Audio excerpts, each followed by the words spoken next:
All going to get a little alert to accept that. And I'm actually going to turn the stage over to Harriet first. So Harriet, the microphone is yours. Hi, everybody. I'm Harriet Witchin. I'm the exec up at the Marsdale JCC in Toronto, Ontario, Canada. It's not snowing today, so we're better off than Addie. One of the things I'm really excited about is that as part of our work together on the steering committee for Mifgash, we realized that there were really important things about why wait.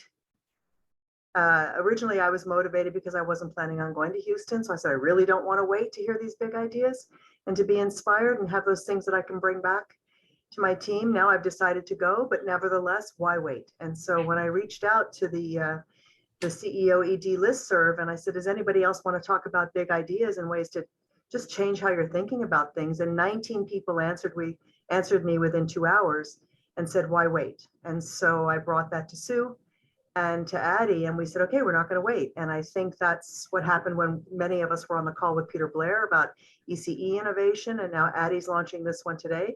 And the idea is that we start these working groups now, and then for those of us who are present at Mifgash, we'll have another opportunity to deepen, but it's not the only way to deepen and to get that energy, and that we will have working groups that will splinter off after that so that we can continue. So the goal was, why wait to start talking about some important ideas? We all need change and we all need it now in different ways. So who better to do that than Addie? So Addie, over to you. Oh, thank you, Harriet. Thank you, Sue. So I'm going to share my screen and I'm going to walk you through a slide deck that sort of outlines our process, and Sue will share it after, so you can certainly peruse at your own leisure, and hopefully most of our time will be spent talking together. And anything that I reference that's not in the deck, I'm really happy to share tools in whatever way possible. So, okay, 1 second. All right, 1 second, I'm on the wrong. Okay, so I call this our big decision tree. And this is really how JCC Chicago has recovered through the course of the pandemic, facing a more than $7.5 operating deficit, $7.5 million operating deficit, which is a looming, large, crazy number. And it really kickstarted us. I joined all the scenario planning, calls in the summer of 2020. Some of it really stuck with us, and we really morphed it to work for our agency in a couple alternate ways also.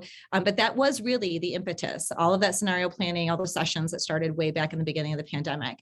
For us, we have 2 key categories. I'm giving you examples of both. So for us, the first is benchmarking.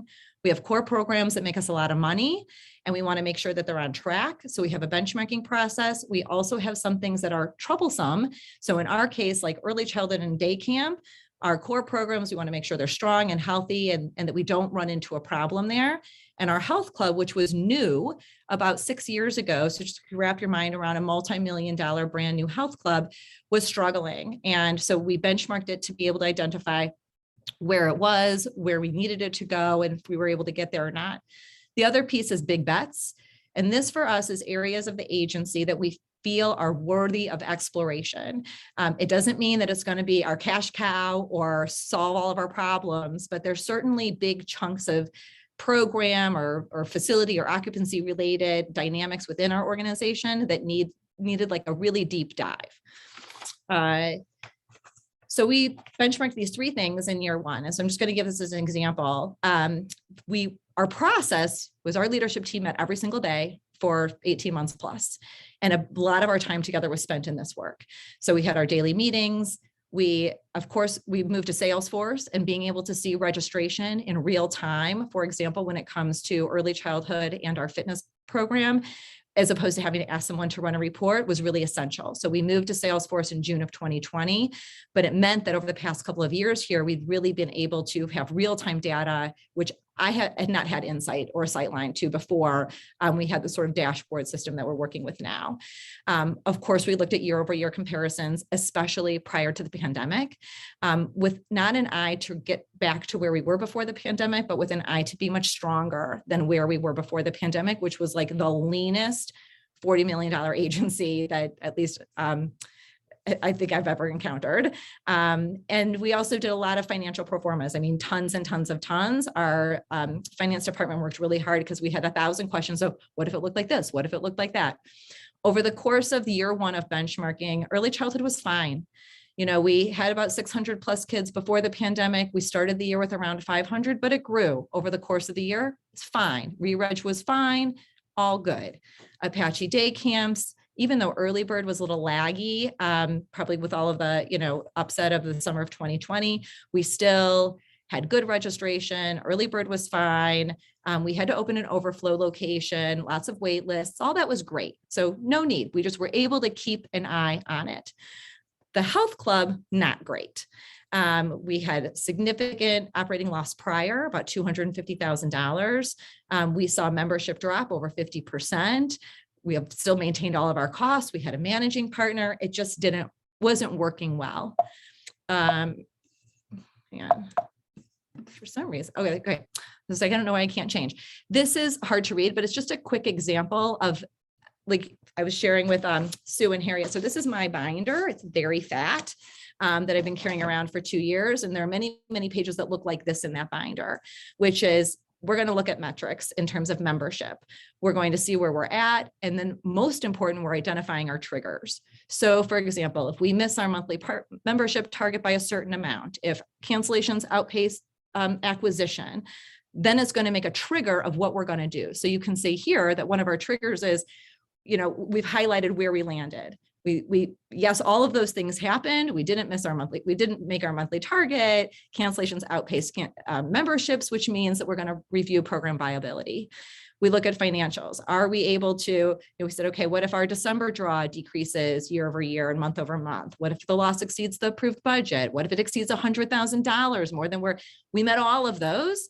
Review operational viability, just as a sense of how, you know, we all, and the leadership team, that there's 6 of us, the group that met every day, we all agreed on these triggers, and they're not all bad. In other cases, they can be good. Like a day camp fills up, so we run a scarcity campaign. Good triggers are on there too. But this one was a big one because, like I said, it was new. It cost a lot of money. It had a $2 million donor associated with it. Super tough. We decided to close it. So we spent about a year talking back and forth with our board. We chose to migrate the health club program outside of our beautiful new space. We reinstalled fitness stuff in meeting rooms. We decreased our membership fee to $36 a person, a max of 72 per family. Before it was, 150, sort of normal. We still have beautiful locker rooms. We still have towel service. We still have group X classes. All of that for the $36, super cheap. For us, this now falls not as a core program, but under community engagement. It's just a low barrier, easy access community engagement strategy. We are still sitting at about 520 members. I think it's like 514. It's been going up and down between like 495 and 525 over the course of the past 2 years, where we were at 800 pre-pandemic. But most importantly, without a management partner, without some of the extra cleaning crew, we have been able to make a negative 250 on an annual operating budget, a positive 200. So that's a swing of almost $500,000 to the positive for our agency. And we're holding steady like that. So I share this as an example of something that was a pain point. The poor performance of fitness was a pain point before the pandemic, hugely exacerbated by the pandemic. By working through this process, we were able to recommend with confidence a new direction to our board, our federation, who helped steward that $2 million gift, and really make a very hard and really bold decision for our organization. The next piece is on big bets. So it's like one example of benchmarking, and we are currently benchmarking for camp again and early childhood again. So that process is just renewing year over year, but Les Bader is no longer benchmarked because we don't have it anymore. Year one big bets, our process is a little bit more aligned with the scenario planning that I'm sure some of you participated in that we did look at organizational alignment, investment, and relevance. And we started all of the big bets with that analysis. So I have like many, many, many bullet points of like, why is it relevant? Why do I think it will remain viable? What is the opportunity here? What are we going to have to hire someone? Are we going to have to build something out for it? Like, what is our risk in terms of investment? So we went through all of that. And there are 3 big bets that have really sung for us this year. One is our day camp, which is really our financial engine. One is teens, a space that JCC had really no presence in before, say, 6 or 7 years ago, and it's been slowly growing, but we really have leaned in hard. And then what we're calling sales, which is more intentional acquisition over being responsive to people who inquire. We did add philanthropy as a big bet, and we will be adding early childhood as a big bet, especially using the tools that Peter shared a couple of weeks ago from his session. So we all have a lot to learn as we're moving through all this stuff. The big bets, again, still managed by the same leadership team, but also we have what we call our directors group, about 20 or so other staff outside the leadership team who have director level roles, like a director of an EC center, director of a camp, controller, director of finance, anybody who's sort of that director level.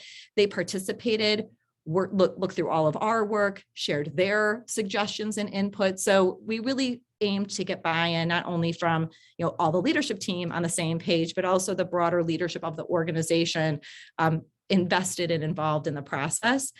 We also established FY22 goals, and we made sure that our big bet work was aligned with those agency goals. Just speaking for JCC Chicago, we've never had annual, like really detailed goals that range from, yes, core program departments, but also brand and reputation. What are our goals there in earned media? What are our goals in terms of the level of inquiry we have? What's our pipeline? Like all of those kinds of things. How many new donors, endowment investment, all this stuff is now stated goals. We had a professional development person who helped us as a team before the pandemic who had a phrase, "It's not real unless it's written." So really documenting the decisions and our decision points has been really helpful, again, just to keep us all aligned. In terms of, we're going to talk about teens as the example. I think teens is an area where you don't make money off the teens. So it's kind of like, well, why would that be a big bet? You're trying to solve a $7.5 million problem, and we're focusing on teens, but really, really highly mission aligned, as we all know, right? Like we're really here for Jewish continuity and engagement in Jewish life and future Jewish life choice. If we don't get to our teens now, then we won't have them when they're in college, and we won't have them when they're young adults and starting young families. So really planting the seed has become very important to us. We had already had about 3,000 teens engaged in JCC Chicago programming and summer staffing and everything. I broke it down a little bit there. So we were larger in terms of serving the Jewish teen population than all of our local Chicagoland teen movements combined. So we also knew we had a stronghold. We have great partnerships with those teen organizations, and we know that there's a lot of interest in, and there's funding for this work. So while this is not a financial engine, it's certainly able to be fostered by philanthropy. And it has paid off in spades. So we did a teen survey, and we really heard from our teens, so that the kinds of things they said were absolutely uniform. We want to be with our friends. We want to have fun. And I want to be together in a safe place. Safe meaning a place where they are physically comfortable, and also where they feel that their own mental health and overall well-being is supported too. That was very clear in our survey. We also had small focus groups that really corroborated that same type of input. So that fitness center space has really been transformed into a community asset in high and deep service to teens, which means that when BBYO approached us and said, hey, we'd really like to see what we could do together now, we really went radical. In previous times, we charged BBYO for rent. It's going to be $15,000 or $20,000. And that honestly was a pretty big sticking point in our coordination with them. And we decided to forego all of that. We don't collect any rent from them, but half of their clubs are here on site at the J. All of their staff members are here officing at no cost to BBYO at the J, because we believe that more teens in the building is really very much mission-centric to us. Since then, we have also welcomed American Jewish Committee for their leadership program. Our federation has some teen programming that they now host at the J. We have a year-round Maccabi model that just on Sunday launched with a 3-on-3 basketball tournament, free to teens. 75 kids showed up. I think this building had something like 350 teens in it yesterday. So for an organization that 5 years ago had nothing to do with teens really, other than hiring summer staff, we really have a deep program portfolio, which is also anchored by all of our teen serving partners. I shared a little bit here in terms of our funders. We have some springboard funding through our federation. Our federation itself has funded, et cetera. I think it's important to note how those, the connections between benchmarking and big bets work. So transitioning this fitness center meant that we garnered a whole bunch of extra space that we now use. We have a what we call a village day camp model at this particular location for 3 and 4-year-olds with not very much indoor space. Now they have a lot of indoor space in the summer where they can run around and we can take more kids. And that's a big bet too, is our day camp. Lots of team programs and events and community rentals, bar bat mitzvahs. We really kind of got into the facility rental business in a much, much bigger way over COVID, a lot of outdoor space and tents and things like that. So people have now are coming to us for their life cycle events. So, again, connected to teens, you feel like, that space filled up with a lot of kids celebrating a bar bat mitzvah. It's exactly the kind of thing we want to see happen Jewishly in our community. In addition, connecting it teens in our day camp is we totally revamped our counselor and training program for our day camp. So these are 7th and 8th graders. They now have a year-long leadership program. They have multiple virtual and in-person touch points. We've opened up a new genealogy program funded by somebody who, used to fund us many moons ago and didn't have an anchor for their dollars these days. So it's also focused on the young adults and teen set, so they can learn more about their own Jewish identity and heritage and from where they came from. And we've redubbed that fitness space the Revere. We happen to be on a Revere Drive. So we're calling it the Revere as the cool, new hangout place for kids where you are comfortable coming. This Wednesday is our first event there after our BBYO clubs. We've got 100 BBYO kids on Wednesdays, and they're going to get to stay, and other teens will come, and there's like a food truck and fun stuff to do. That teen center now has, foosball and gaga and skee ball and arcade games and all kinds of fun stuff. It's a great place for our teen programs to happen, and a great place increasingly as we're looking to build habit for teens to go. Also, that connection between teens and camping that, we just don't pay enough. It's not enough for kids these days. So we made a decision to increase all of our compensation for each level of staffing, reaching $550 more per summer for specialists and unit heads. We need to do more, but it's a great step in the right direction. We also positioned camp counselor positions as really paid internships where they get a reference letter, and we share with them how they can go, what kind of skills they're going to put on their resume and really help them be attracted to being a day camp counselor. And the last piece I would just share is that as all of this stuff comes together, this is really our new MO. This week, my leadership team, we have a Wednesday and Thursday offsite. We're doing quarterly 2-day retreats and monthly single-day retreats as a team, where we take out those big binders and we unpack where we're at. Each level of the process is very much anchored in, this is what we're trying to achieve. Here is who's accountable. Here's who's responsible. We use the RACI model. Here's the deadline where you owe us, whether it's research that you were doing or a conversation you're going to have or a plan, your model you're going to develop. All of that is assigned, and we review those deadlines, and we all stick to those deadlines as a covenant. We're also really recognizing that as much as we're driving this entire process, it really is an agency-wide process. We've also held many, many town halls for staff, for teachers, for directors, where I believe in radical transparency. We're all just trying to do the best we can. And that process, which is all encompassing, has really been incredibly beneficial.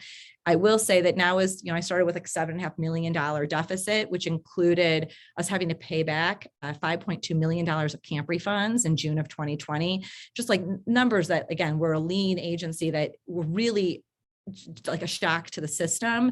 Looking ahead to FY23, even though we've removed some of our program offerings, our revenue is actually higher than it was with a broader spectrum because we're really focusing on our core competencies and how to move the needle.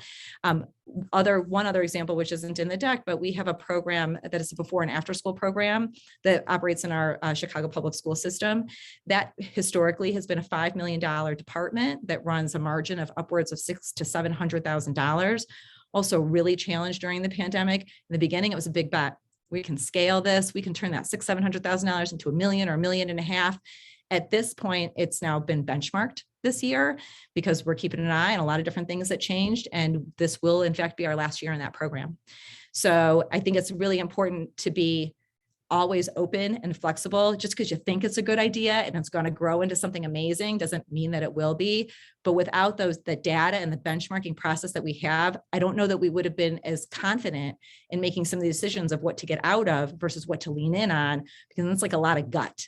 We tried to take the gut out of the system and really focus much, much more on the data and the direction and the realities of the financials and the participation so that we could make good choices. That's my brief overview. And I promised you I thought I could do it in 20 minutes. And I think I did. So I'm really happy to just have a conversation and answer any questions and all that good stuff. Thanks, Addie. I think you did it in exactly 20 minutes. So no surprise there. We benchmarked it before. We knew it would be 20 minutes. So we were spot on. So Addie, I have a couple of questions and I also want to leave the room open for everyone. So if you have a question, if you prefer to put it into chat, go ahead and do that. And Addie and I will both be looking in chat. Much more preferred is if you use the raise hand feature and we'll be able to just call on you. Or if it's quiet, feel free to go ahead and call out. But first, Addie, I wanted to ask you to share something that you shared with us during the prep. You had mentioned how you're looking at early childhood a little differently. Because I think it's important to share that the benchmarking could be done in so many different ways. It may not be purely like, tushies in the seats. So, I think that early benchmarking for early childhood, the first year and even this current year is really about, is registration coming in where we need it? Are we able to retain staff? Are we losing staff? Like, what are our triggers? So some of the EC benchmarks might be if more than 2 people cancel it. We have 7 early childhood centers. 2 people cancel at one location within a week, or 5 people across the system in a week. It's just like a moment to pause. What's going on there? Let's make sure. So we'll investigate, and we might find one person moved to Israel and one person got a job in Georgia visiting their family, right? Like, oh, it's really like not an us thing. It's just sort of a life thing. It also could be that several people note discontent with their teachers or the director. And we want to know that. And if we wait like to the survey, mid-year survey, we're going to miss our opportunity to make a change without some of those triggers that incite an action. And the action could be a minute, or it could be a day or a week to figure out. Listening. So we know that one of the systemic issues is staff acquisition, retention, and compensation in early childhood. So we don't price the way Peter prices in North Carolina. And it was a really eye-opening, session for me to say like, oh, that's an interesting way for us to begin using those tools to see how they might align with our community. What would our total investment really need to be? So now so the big bet part of it is really solving a problem, not because we think there's a cash cow, that's hanging out there that we're just like low hanging fruit going to grab, but solving the problem is attracting teachers and paying them a living wage and having stickiness, especially in the lead teacher role. So our big bet is if we do this good work for EC, we'll be able to really stabilize our field and perhaps expand. In Chicago, we are, I think, 68% of the full day spots in Jewish early childhood among 37 Jewish early childhood centers in our Federation's EC collaborative. So that's a need that we kind of hold within our portfolio much more substantively than others. So we owe it to the community, if that's what they need, to see how we can really make it work for everybody. Thank you. That's great. All right. Questions, thoughts, comments. And as Addie said, it doesn't necessarily need to, it can be a question for Addie, of course, but also a thought about how you may be engaging in big bets and these big decisions in your agency. So I leave the floor open. I actually wanted to ask Addie to say a little bit about what I found really helpful was how you created a prioritization for your support services, whether it was marketing or whatever, so that everybody in your entire agency understood how you intended to direct your resources, and so that each individual team member didn't have to make those decisions on their own. Yeah, thanks, Harriet. So this was really primarily related to our marketing team. So we have about 9 people on the team. And there's a lot of demand. We are primarily program driven. So about $30 million of program revenue, and all those programs have to be, marketed and supported and showcased and have some brand recognition and awareness levels and earned media and all that stuff. So by not every program nor every event is an equal. And that was really hard, I think, for our program staff to hear that, like, oh, but that thing I'm doing, which is really important to me and I'm charged to do, is like on a tier 3. And so how am I really going to get the support I need? But soup to nuts, we were in the beginning in survival mode, and now we're really in like sustainability and growth mode. And the simple fact is, like I said, our day camp portfolio runs a 45% margin. By making that money, it means that we can support the things that don't have a price tag on them, where we can open our doors to teens for absolutely no cost for anything we offer to teens, which is actually an interesting dynamic that we're struggling with BBYO, who does have a cost. If you want to be a member, it's $149, and it might be $149 once in 4 years, but our philosophy is teens pay zero, other than if it's like you're a camper. So that showing our staff that here's both the marketing team who's responsible for taking in the requests and doing that good work, but also the program team where we ruffled a little bit of feathers. If it's not real, if it's not written, if it's not written, it's not real. Everybody has to be on the same page, and that black and white page is so clear to everyone. So when I see something come out from my marketing team, that's like a lot of focus on a basketball program, that is way down at the bottom for us. That is not near the top. And I know we all want everything to be beautiful and buttoned up and, tied with a bow. But if you only have X number of minutes in a day, I don't want the focus to be on the basketball program for 30 kids. I want the focus to be on something much more substantive for our agency overall. I'm happy to share out that document too that we're using, so you guys can see what that looks like for us. Questions, comments, thoughts? I have a question. Addie, it's Orly. Hi. Hi, Orly. Virginia. Did you go through the same process that you just described when you are looking to make decisions on mission-based programs? So, for example, I understand about the teens, but do you have any other programs like maybe, I don't know, seniors, cultural arts, anything else that are not quite making it, but are good engagement, but you do need to make a decision of the resources that you're allocating to it? Yeah, sure. So how did you do that? So I think our Jewish Film Fest is a really good example. So we're in year 9 of the JCC Chicago Jewish Film Fest, which we launched again just about a decade ago here in Chicago. There was no Jewish Film Festival in the Chicagoland area. And our third weekend was interrupted in 2020. And we were on pace to reach 20,000 people through the genre of film. It's a lot of people. We are not known historically as an adult serving organization. In fact, around 0809, when a lot of financial struggles were also a reality, the agency had rebranded itself a children's center. And part of my focus and mission is really to restore it to a true community center where there's something for all ages. That's really what the JCC should be. I don't want to just be a children's center. So coming up next year, we are actually hosting Violins of Hope. If you're not familiar, violins, like the musical instrument, Violins of Hope is a collection of about 60 violins restored from the Holocaust by a father-son team. They've made their way, I'm sure some of you may have hosted it. They make their way throughout the globe, and they've never been to Chicago. So in the celebration of the 10th anniversary of the film festival, we'll bring Violins of Hope. However, that means that the 10th anniversary of the film festival can't have all of the film that we're used to running, because it's a tremendous amount of work for especially our marketing and promotion creative team.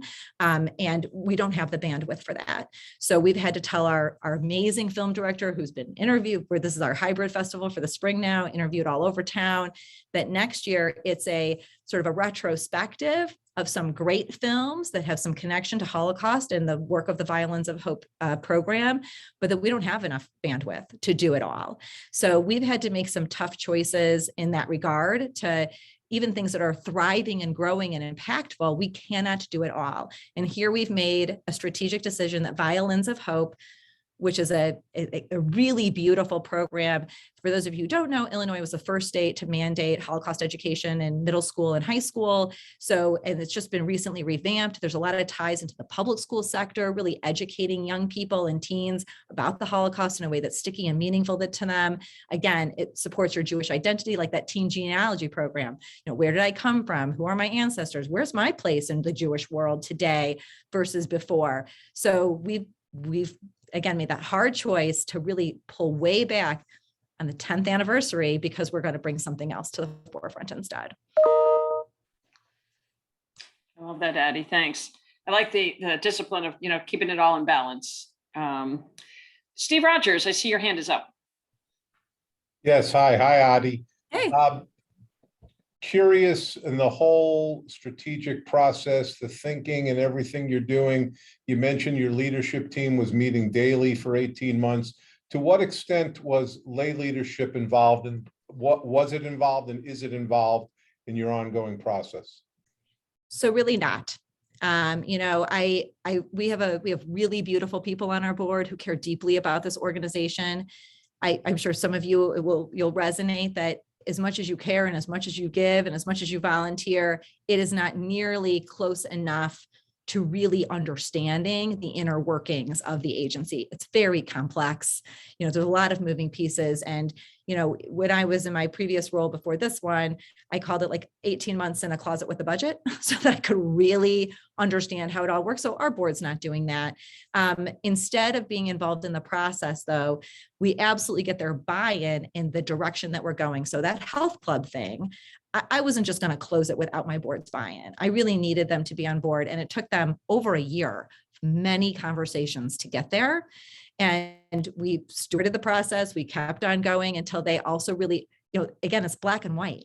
It's not making money. It could make money, and it's all really worked out. And I think it's worked out because we have the backup that we needed to make the good decision. So kind of see it down the road, what that decision could potentially lead to. It is totally possible that we wouldn't have 500 members paying $36, that we'd have 100 members paying $36, and the whole thing would fizzle. And so I'm open to the fact that we may not have fitness in the future. Maybe that will entirely go away. But I didn't really put much money into this transition.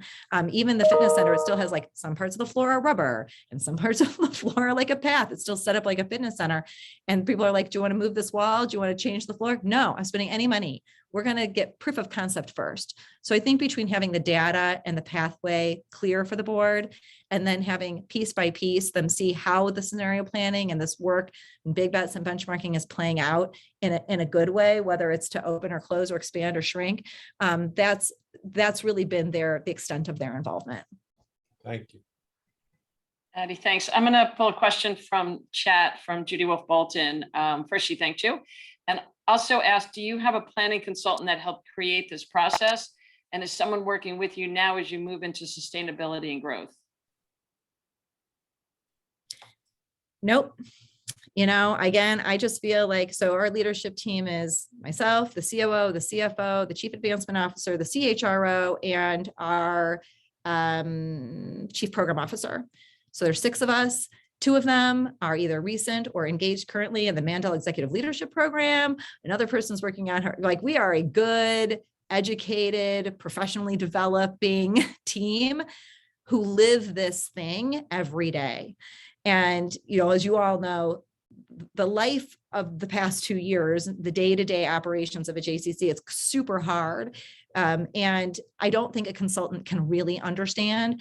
And there's so many nuances to the business and the modeling and how our particular JCC is built, how your particular JCC is built. So for me, I equated it to like outsourcing marketing. You first have to explain everything and then see how they could help you. And I think we're really an accomplished group of professionals, certainly capable of doing this work. And we also care a lot. Like, we're really invested in the outcome in a big way. So we have been solo in our roadshow on this without any type of, external support. I tend to think that when you're done being a CEO, you might have an opportunity to do this professionally, but perhaps start with the 20 people on this call. Harriet, next question's to you. Yeah, I guess, as we all know, like, nobody's running with like tons of extra staff right now. And senior team is so involved in so many things. I've managed to liberate one person to be more strategic. How on earth did you find time for monthly full-day retreats and quarterly 2-day retreats? My head is spinning. Can you talk about that? So I would say that it's a commitment that really is felt and prioritized by the entire team. When we sit together and we talk about, so we use like day camp as an example, and I was sharing a little bit before with Sue and Harriet. So day camp's a big bet, and we run a big program. We have 9 camps. We have 2,900 campers in a typical year. As of February 27th, the day before our winter pricing closed, we were already at 3,000 campers for the coming summer. We normally pick up about 1,000 campers between this time of the year. We can't pick up 1,000 campers, we don't have enough room, but I think we're going to be sold out in camp. And that, like I said, it is like money, money, money. You know, you get to a certain point and it's just gravy after that. So when we sit down and we talk about, okay, what does a big bet mean for day camp? It means that beginning in September, all of our families are going to get monthly communications by their camp director on a strategic topic: mental wellness, camper care, the fun, the training of our staff. So this cadence of monthly communication, we hadn't really talked to our camp families so much during a year. So we plan all that out. They get all of the stuff from us. We have a commitment to a quarterly day camp experience or program that is, of course, free, just part of the connection. That's our time when we get to lay this all out. Then we get to go and funnel the workout. Now, marketing team needs to do this. We need this performer from finance, and HR needs to put together this thing for the staffing and whatever it is. And then we come back together a month later where we're at. So if we did not have that siphoned time, we would be nowhere near where we are today. And I will say this is also a team. I don't know what's going on in your towns, but Chicago just like lifted all of the mask mandates. So we did too for early childhood. And so I've gotten a number of parent calls, you know, talking to me. So I take all those calls too. So our team is, I call it like knee deep, waist high. So I'll take the parent calls and then we'll talk about how we're really going to make this other program area sing for FY23 to 4, right? So there is some balance to it, but the most important part of this has been the siphoned time, because without that time, you know, the day is just it's a creep of lost time. And so knowing that we've got 2 days, there's nothing else on the calendar coming up, we have a chance to, again, move the needle. And we're really excited and encouraged by how much the needle moves. So we have a commitment to keep going. I mean, it sounds like in some ways your commitment of staff time was a big bet in and of itself, right? Like you were betting that the investment of your staff time would save time or resources down the road. But you had to take that leap when there was not time and bandwidth available. And I think it also makes the rest of the agency feel much more confident in what we lay out as the direction. Okay, this is our priority. This is not. You know, if it's just like, because I feel like it's the best thing to do, you know, I don't know how to, I would really substantiate that. So by saying like, no, see, this is growing great. So we're going to do more of this. This is a problem. So we got to fix this.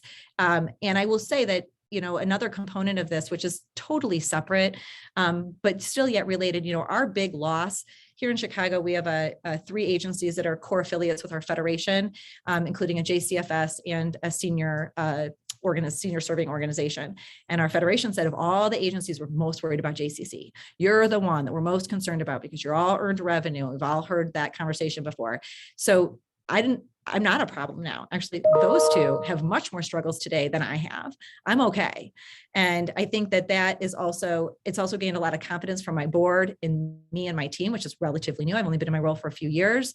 The federation, who I think was an unlikely suspect to take this job, they also have a lot more confidence and trust in us. So, you know, kind of the prove it, we've really proved it. And we've proved it with a lot of backup, a big, huge binder of backup. Fantastic. Other questions?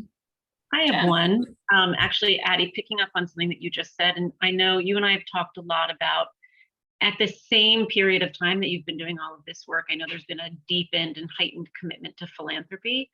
And I'm curious how the data that you have is being used to change the conversation that you're having with donors. We know that particularly like institutional donors, like foundations and family foundations, they want impact, they want proof of outcome evidence. So how are you using this data to change the donor conversation? And is it helping to raise more money? 100%. You know, we all know philanthropy is the only lever without a limit. You know, you can get as much as you can get. There's no bunk capacity. There is no DCFS room capacity or teacher ratio. So, and my background really is in fundraising prior to coming to the J. That's what I've always done as nonprofit fundraising. So I would say a couple of things. Of course, we have institutional donors. So using an example like Crown. So we're in Chicago, Crown's a supporter. They significantly moved their needle in their regular granting of our work. So they support our teen work and they support our early childhood work. So now I've got my hand raised to say, hey, I've got some really interesting concepts to review with you in the field of early childhood. If we're the lion's share of Chicago's Jewish early childhood centers, and certainly in the full day, which is there's a lot of growth, Crown wants to see those results and those metrics. And we want to, we got a good chunk of money from them for overnight camp relief. They're not going to give that again, but I think I can funnel those dollars into something that's really core to them, like early childhood or the teen work.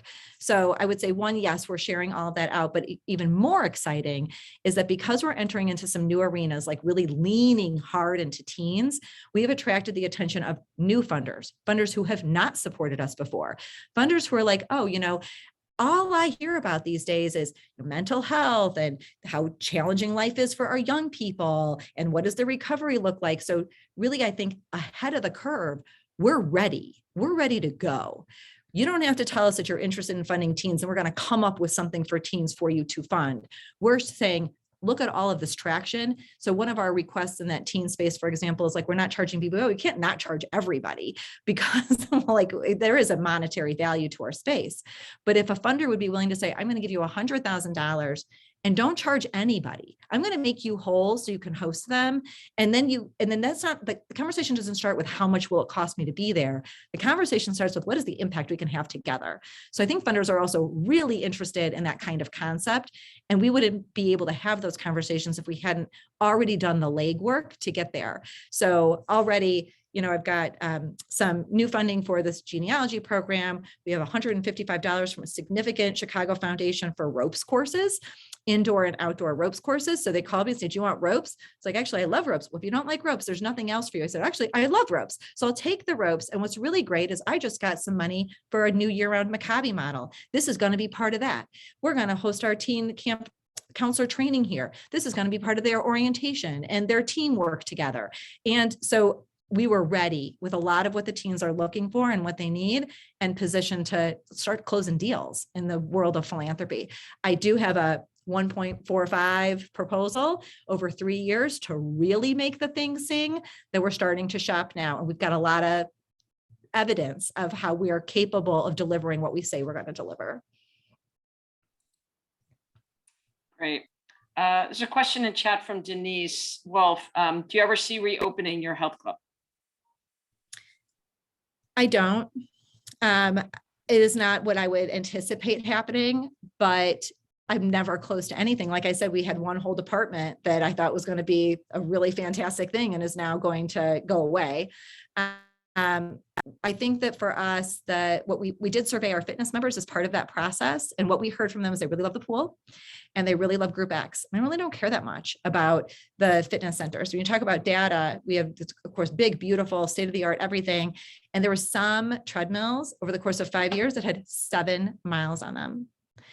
The thing just wasn't being used. So now that we're in a series of classrooms, there's like a cardio studio, a free weights, and a weight machine.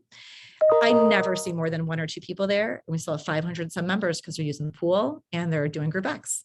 And so all of our money of the dedicated facility space, and we had Midtown as our management partner. We had previously had Exos, but we're not expert in fitness here in Chicago. It's just not how our J is built. So that we really needed that support.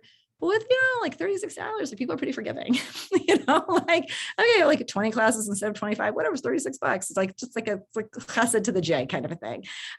So I don't know that I don't anticipate opening it because I think we've got a lot of other really good stuff that we can do that I think is more impactful in that overarching meta mission of Jewish continuity and strength of the peoplehood. Very powerful. Other questions, comments? Well, we've got Addie here with her materials. A lot to digest. I put the link for the PowerPoint in the chat already, and Addie referenced some other documents that we will make available. We'll create links for them to the JCC Resource Center, along with the recording for you to review anything. And also a few people wrote me notes about wanting to share with colleagues of theirs. So those will all be accessible to you and to others. And if there's anything that you just want to unpack or would be helpful to talk with me or a member of my team, we're so happy to. Overall, the process has worked really well for us. And we were really worried about being able to get through it. So we've gotten through it, and I really do credit this this process like really in full. We wouldn't be here if it weren't not for this strategic work. I think that's a huge thing for you to say, that like it's not easy to do this, and there was fear involved, and it took a lot of bravery. So and the fact that you could sit here with confidence on the other side is wonderful. And you recognize that perhaps it wasn't necessarily going to be that way. The fact that you still dove into it is so critical in your leadership. I see Harriet's hand up, and Yeah, I was just the wondering. rest of the if- notes, I think, are more thank yous. Go ahead. Yeah, well, the thank you goes without saying. Now I'm wondering, like, next steps. Like, are people feeling like this is great? Oh my God, good for her. I could never do this. Or this is great. What might it look like to do this? And what might it look like to do this with a peer group of 4 or 5 other leaders, or 10 or 20 or whatever it is? I think if we're all like, it's amazing. You can read it and then go, oh my God, like I can't, right? Or you can say, if I've got an accountability structure for the next 6 to 8 weeks or whatever it is, where I'm checking in and I'm learning the benchmarking, the best bets and so on, or even just have the ability to check in rather than each one of us reaching out to Addie separately, what, might there be a facilitated discussion where we even gather our questions, or if people are more interested in starting the journey on their own, what might that step be? So I'm just thinking about the next steps. I'm not volunteering you, Addie. I'm just trying to wonder what might the next steps be for people that want to move forward, and maybe it's too early to tell. Right. But. Yeah, maybe like office hours of some sort, or think tank together. Or a survey, or a Yeah, follow-up so survey. why don't we, that's what I was gonna say. So I'm gonna be sending out an email to the people who are actually on the call, as well as those who had registered with the materials. And I'll leave that as an open question for folks to offer their feedback at that time. So give some thought to what would be useful to you as you digest what you've heard here. And then we could, some of the conversation could certainly continue for those attending MIFGOSH at the end of the month. And then we could look to continue anything virtually for folks afterwards. So barring any other questions, I don't see anything else in chat. I also want to acknowledge thanks and gratitude to Addie. It was a tremendous presentation, and thank you for sharing your experience. Thank you for doing it in a way that feels accessible and doable for others. And thanks for sharing your vulnerability in the process and making that also something that people could feel comfortable diving into. Tremendous leadership at your agency, and also tremendous leadership for the entire field. So thank you very much. Thank you. It's just such a pleasure to talk with you all. And, and at the end of the day, like I said, I just learned a big chunk of stuff that I'm going to follow up with from Peter Blair. And so I'm happy to pay it back. Fantastic. All right. Thank you, everybody. Have a great rest of your day, and hope to see many of you at the end of the month. Thank you very much. It was terrific.